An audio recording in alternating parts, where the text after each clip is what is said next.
čia biškai norėjau pamastymų apie Ukrainą.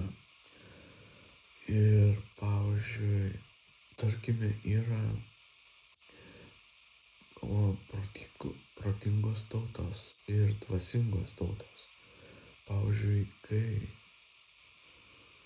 ne viskame vyksta, pavyzdžiui, karas gali vykti ir kodėl dvasingas tautas, pavyzdžiui, reiktų sunaikinti.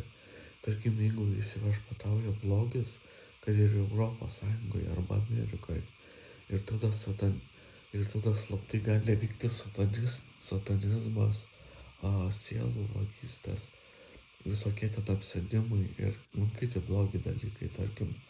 O kai yra, pavyzdžiui, dvasinga šalis, pavyzdžiui, kaip Ukrainoje daug ekstrasensų yra.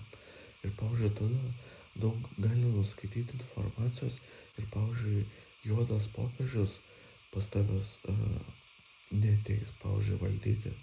Tarkime, neteis juodas prezidentas, tai tu iškart pamatysi, kad, pavyzdžiui, tarkim, koks yra satanistas arba su niečist, su bloga dvasia, pavyzdžiui, bendradarbiauja arba su žemais pasauliais, kokie jo demandai.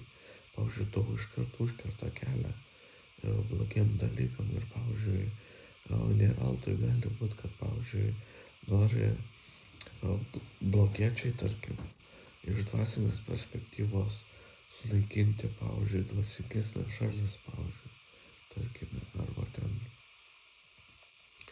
įvesti ateizmą, daug ateizmo, arba, tarkime,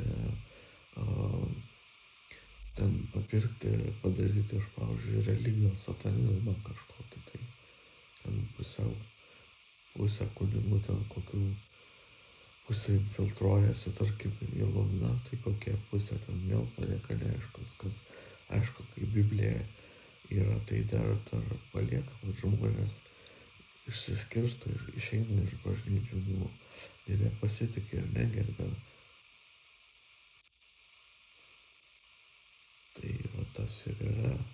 Tai va ir čia įdomi tema yra, kad, tarkim, kai kuo mes dvasingesni tampam, pavyzdžiui, kuo mes suprantam, kam reikalingi daiktai, pavyzdžiui, kad mums, tarkim, nereikia auksinių